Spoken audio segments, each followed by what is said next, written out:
Hello everyone. Today we will discuss about signal transduction. Signal transduction refers to all biochemical processes by which cells translate extracellular signals originating from their environment into specific responses. That means the process of converting extracellular signals into cellular responses.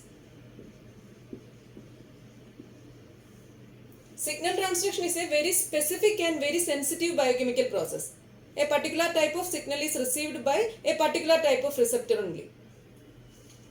And it is based on two main principles. First one is post-translational modification of pre-existing proteins like phosphorylation, methylation, glycosylation, etc.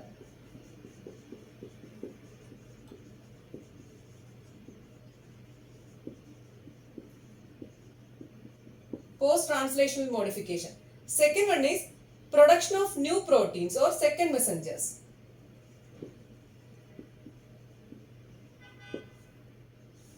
And the signal transduction pathway has three basic steps. First one is signal reception.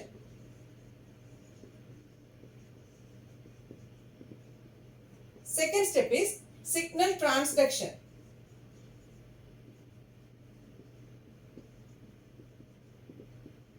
Third one is cellular response.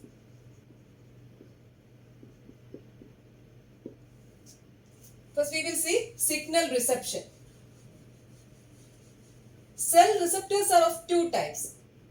Cell surface receptors and intracellular receptors. First we will see cell surface receptors.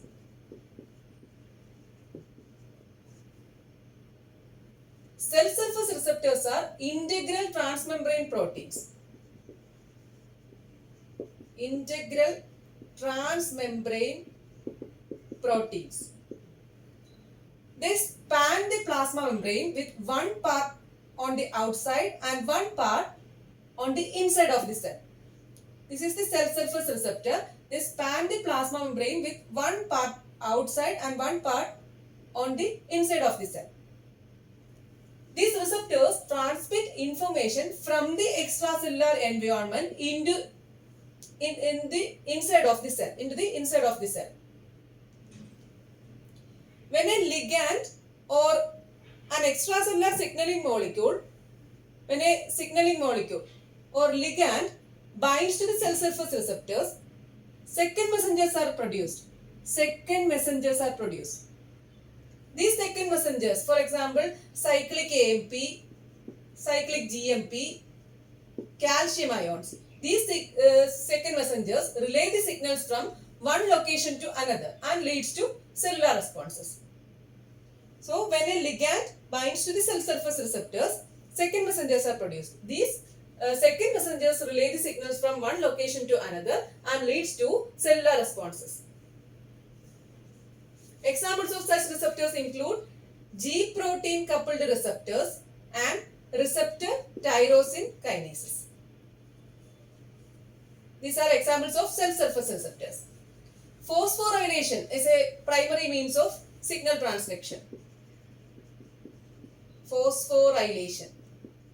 This second messenger stimulates protein kinase enzyme which catalyzes this phosphorylation.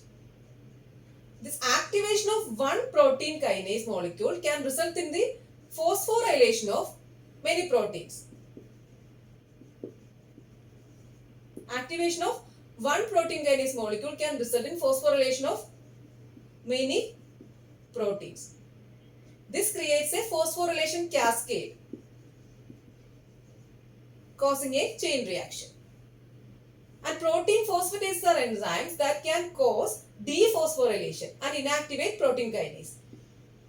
Protein phosphatase. This causes dephosphorylation and inactivate protein kinase enzymes. So that is cell surface receptors. Second type of receptor is intracellular receptor.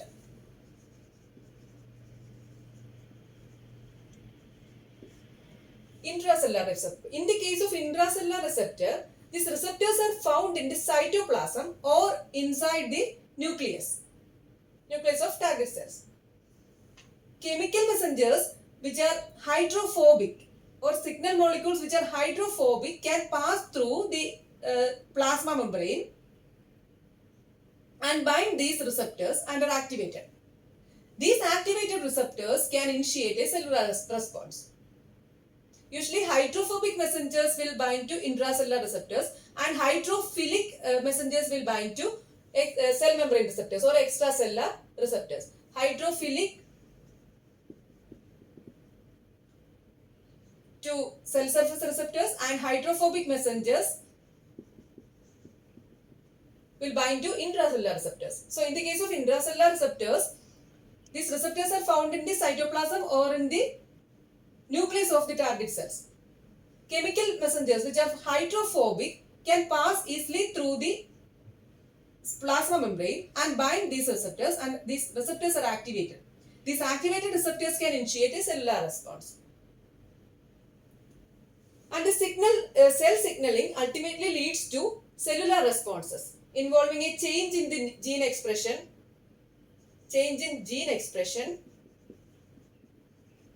activation of apoptosis, activation of DNA synthesis, then change in iron permeability, etc.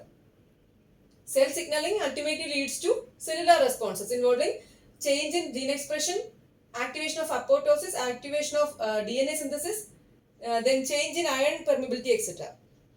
The signaling can be terminated by eliminating the extracellular signal or extracellular messenger molecule by some enzymes or by internalization of the receptors by the cells and degrade it with the ligand. So this is about signal transduction or cell signaling. This is today's topic. Thank you for watching.